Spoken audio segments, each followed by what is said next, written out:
paz do Senhor, queridos preteens and teens, que bom que pelo menos a gente tem condições de estar aqui tendo esse contato virtual, né, durante esse tempo, que a gente está precisando se readaptar. Como é que vocês estão? Como é que está aí na sua casa? Como é que você está administrando esse tempo que você precisa ficar em casa? Eu espero que isso passe logo, mas enquanto não passa, a minha oração é que Deus faça com que eu entenda qual é o propósito dele na minha vida nesse tempo aqui. Muito bem, hoje eu quero falar uma coisa para você. Deixa eu chamar o seu nome.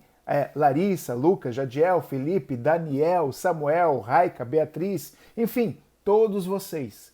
Como que vocês se sentem quando eu falei o seu nome? Você não sente que você foi despertado, chamou a sua atenção? Imagine que você está andando num lugar bem movimentado e de repente alguém grita o seu nome. Osias! Você para e pensa, opa, estão chamando meu nome. Alguém por aqui deve me conhecer. E você vai começar a procurar de onde veio essa fala. Porque alguém chamou o seu nome. O seu nome, na verdade, identifica você, muitas vezes. Mas não é a tua identidade. Sabia disso? Teu nome identifica você, mas não é a sua identidade. As pessoas mais antigas pensavam que os nomes definiam as pessoas. Mas, na verdade, não é isso que acontece. É você quem define o seu nome. Eu fico imaginando depois que eu morrer, como que eu vou ser lembrado? Como que você vai ser lembrado depois que morrer? Como que você gostaria que as pessoas lembrassem de você logo depois que você morresse? Ah, o Samuel foi um grande jogador de beisebol. O Jadiel foi um grande programador. Ah, o Osias foi um grande professor. Enfim, como que você quer que as pessoas lembrem do seu nome? Lembre que qualquer ação que você fizer hoje, qualquer ação pode determinar isso para sempre. Pode dar um significado para o seu nome para sempre. Eu ficaria muito feliz se o meu filho, o Daniel, depois que eu morresse, quer dizer, ficaria muito feliz. Depois que eu morresse, quer dizer, ficaria muito feliz. Depois que eu morresse, quer dizer, ficaria muito feliz. Mas se eu soubesse, né, eu gostaria muito, o meu gol é assim, que meu filho Daniel, depois que eu morresse, falasse para o filho dele, Osias, esse nome me traz boas recordações, porque foi o Osias que me ensinou a palavra de Deus, que foi um exemplo para mim. Você já percebeu também que na história da humanidade tem pessoas que fizeram coisas tão horríveis que o simples falar do nome deles já é o significado de alguma coisa muito ruim? Eu estava assistindo o documentário desse cara aqui, Rodrigo Silva, e ele falou sobre um homem chamado Hitler. Você com certeza conhece Hitler. E com certeza, quando eu falei Hitler para você, veio na sua mente a Segunda Guerra Mundial. E se veio a Segunda Guerra Mundial, com certeza veio o extermínio que o Hitler determinou por judeus. Você sabia que antes da Segunda Guerra Mundial, na lista telefônica de Nova York tinha 22 nomes, ou melhor, 22 sobrenomes de Hitler? Logo depois da Segunda Guerra Mundial, ninguém mais tinha o sobrenome de Hitler. Por quê? Porque o sobrenome de Hitler, passou a...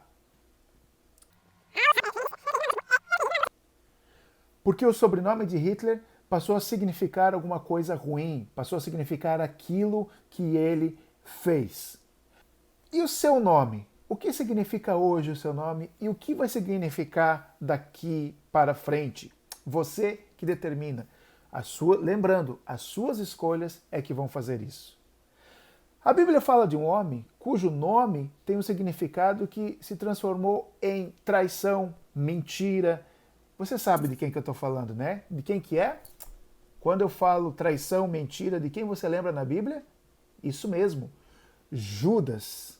Judas, qualquer um que falar o nome Judas hoje, se você for chamado de Judas, você vai se ofender, eu vou me ofender porque a pessoa está querendo dizer que eu sou mentiroso. Seu Judas, você é um Judas. Para você ter uma ideia, no Rio de Janeiro, tentaram colocar o nome de uma criança de Judas Tadeu. O pai dele tinha um time de futebol e o padroeiro do time de futebol era o São Judas Tadeu.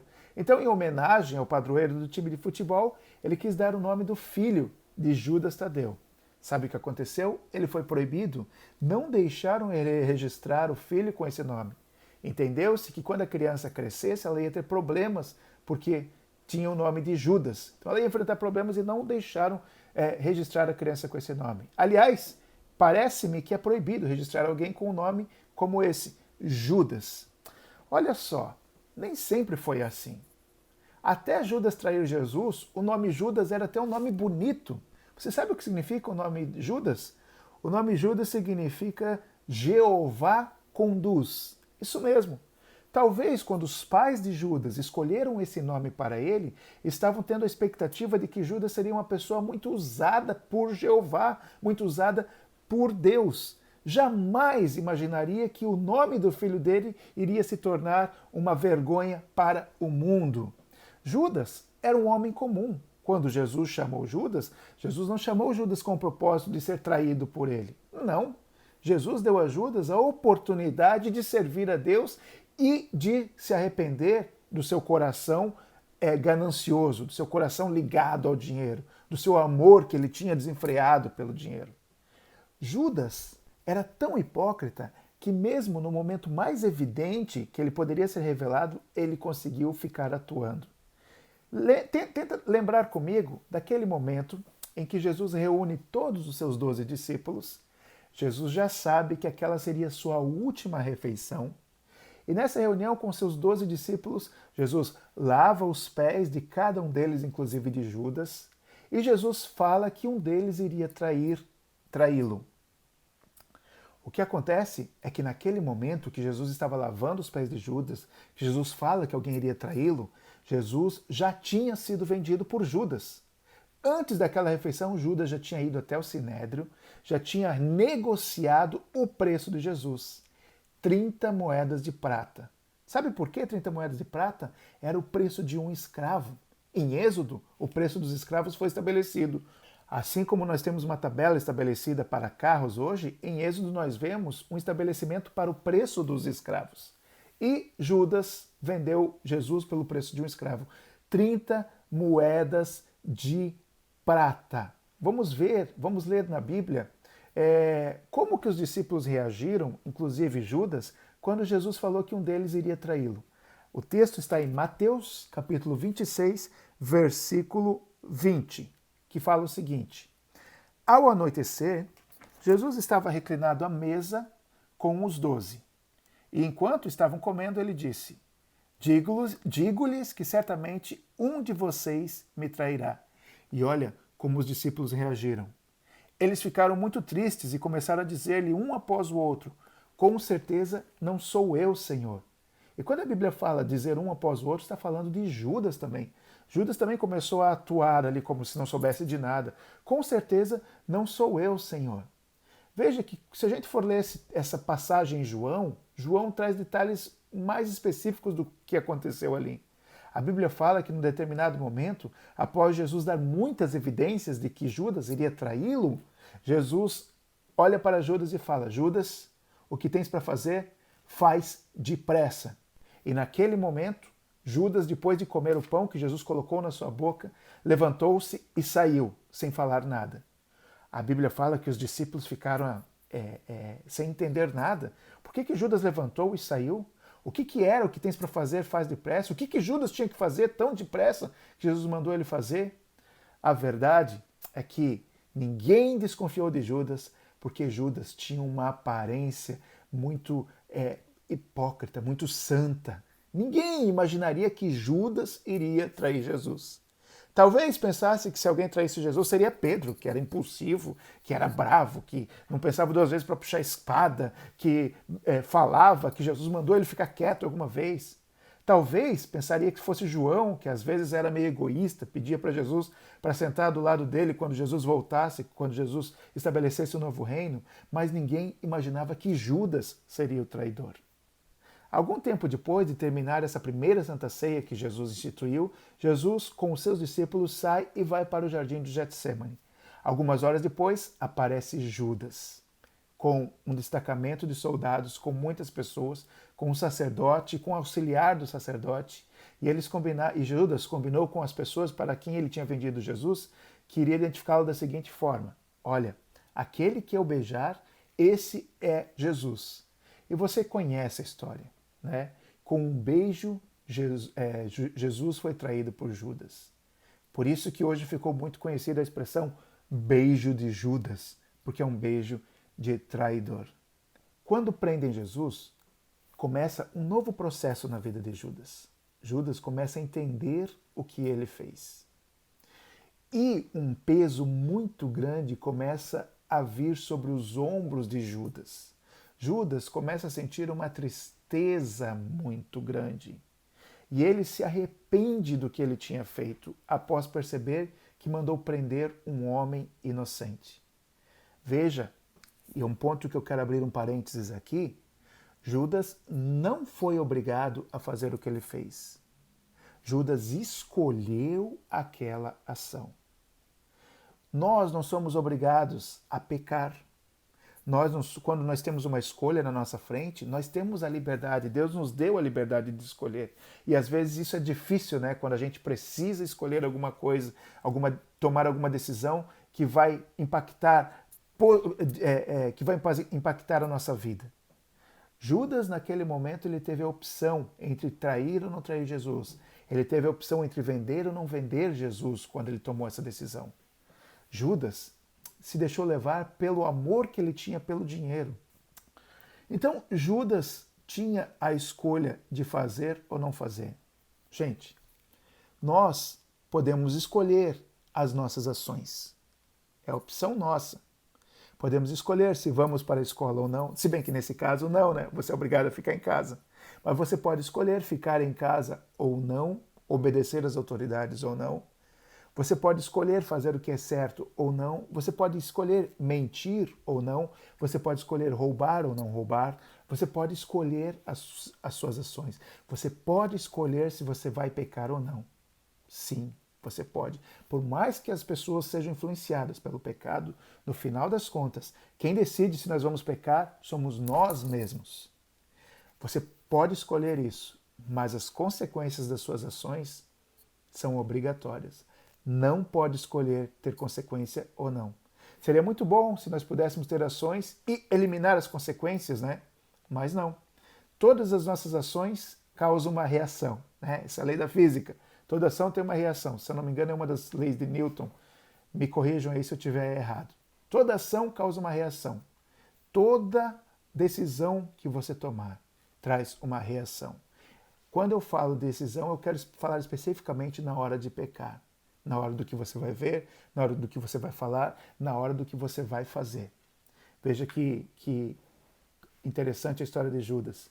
Num determinado momento, Judas percebeu o que ele tinha feito. Meu Deus, eu traí o Filho do Homem, eu traí Jesus, Jesus era inocente. Vou tentar desfazer o que eu fiz, mas já era tarde. Judas foi tomado de um remorso muito grande, uma culpa muito grande. E a Bíblia fala que Judas tentou devolver aquele dinheiro, ele tentou desfazer a consequência do que ele tinha feito. Acontece que as pessoas que compraram Jesus já não queriam mais saber do dinheiro porque já tinham conseguido o que queriam. E Judas ficou desesperado, com um remorso muito grande. E o remorso é algo terrível. Olha só, existe o arrependimento e existe o remorso. E tem uma grande diferença entre um e o outro. Quando eu falo de remorso, eu estou falando de peso de culpa, de choro pela culpa. Quando eu falo de remorso, eu estou falando de medo das consequências, de sofrer as consequências. Agora, quando eu falo de arrependimento, eu estou falando de metanoia. Repete comigo, metanoia. Repete de novo, metanoia. Grava essa palavra, metanoia. Sabe o que é metanoia? Metanoia é mudança de intelecto, mudança de direção, mudança de pensamento, mudança de vida. O que Jesus nos propõe com o arrependimento é metanoia. É nós, em palavras simples, muito claras, eu pequei, eu reconheço que eu fiz essa coisa errada e eu tomo a minha mente faz eu entender que eu fiz essa coisa errada, o meu coração faz eu entender que eu fiz essa coisa errada, o Espírito Santo trabalha na minha vida e eu me levo a Deus e peço perdão a Deus pelas coisas que eu fiz. E então eu não me importo se eu preciso sofrer as consequências ou não. A minha maior preocupação é voltar e não ser mais a mesma pessoa que eu era quando eu fiz aquilo. É tentar não pecar mais. É não pecar mais. Isso é metanoia. E Judas não sentiu metanoia. E olha o que o remorso fez. O remorso fez Judas se suicidar. Se Judas tivesse pedido perdão a Deus pelo pecado dele, Deus o teria perdoado. Não existe pecado que Deus não perdoe. Judas foi tão infeliz que nem se enforcar conseguiu. Não morreu enforcado, como muitas pessoas pensam. A Bíblia fala que Judas, quando pegou a corda, que ele se pendurou na corda, ou a corda arrebentou, ou o galho da árvore partiu. O fato é que a Bíblia fala de uma maneira muito desagradável o que aconteceu com Judas. A Bíblia diz que a corda partiu ou o galho se arrebentou, não sei, mas o que acontece é que com o peso do corpo de Judas, Judas caiu em cima de umas pedras muito pontiagudas, muito pontudas, e a Bíblia fala que o seu corpo se abriu e as suas entranhas ficaram aparecendo, ou seja, suas tripas saíram para fora. Então, para nós terminar a história de Judas, fica a lição. Nós temos que escolher não pecar. Está em nós a escolha de não pecar. Mas, se acontecer de a gente pecar, e Deus sabe que nós somos falhos, que nós somos carnes e somos sujeitos ao pecado, se acontecer de nós pecarmos, metanoia. Metanoia. E como é que começa a metanoia? Bem, João foi muito específico quando ele falou isso. Na carta de 1 João, capítulo 2, fala o seguinte: olha, adolescente, pré-adolescente, teen, pré-teen, não peque. Você tem condições de não pecar. Mas se acontecer de você acabar pecando, se acontecer de você acabar fazendo, você sabe o que eu quero dizer, fazendo o que não deveria ter feito, não se desespere. Don't panic. Não se desespere. Metanoia para você. O que é isso? Lembra que eu falei sobre metanoia? Se você pecar, se você errou e não queria ter errado, metanoia. Mude de vida. Se arrependa de verdade. Não peque. Mas se acontecer de você pecar, olha o que João fala aqui. Capítulo 2, versículo 1 de 1 João. Meus filhinhos, escrevo-lhes essas coisas para que vocês não pequem. Mas se alguém pecar, temos um intercessor, temos um advogado, um lawyer junto ao Pai. Um advogado. E se você pecar, não se esqueça que você tem Jesus, que é o nosso advogado. E ele é a propiciação pelos nossos pecados, ou seja, Jesus já pagou o preço pelos nossos pecados. Então, se caso você pecar, metanoia, procure a mudança de vida, começando por pedir perdão, começando por lembrar que Jesus levou na cruz todos os nossos pecados. E ele está diante de Deus, falando: Deus, o Samuel pecou, o Lucas pecou, o Osias pecou. E olha só, ele está invocando o meu sangue. Ele está pedindo perdão. Ele está procurando a metanoia. E eu já morri por eles. O meu sangue foi derramado na cruz por aqueles pecados. Amém? Pense nisso. Que Deus abençoe. Até uma próxima vez. Bye.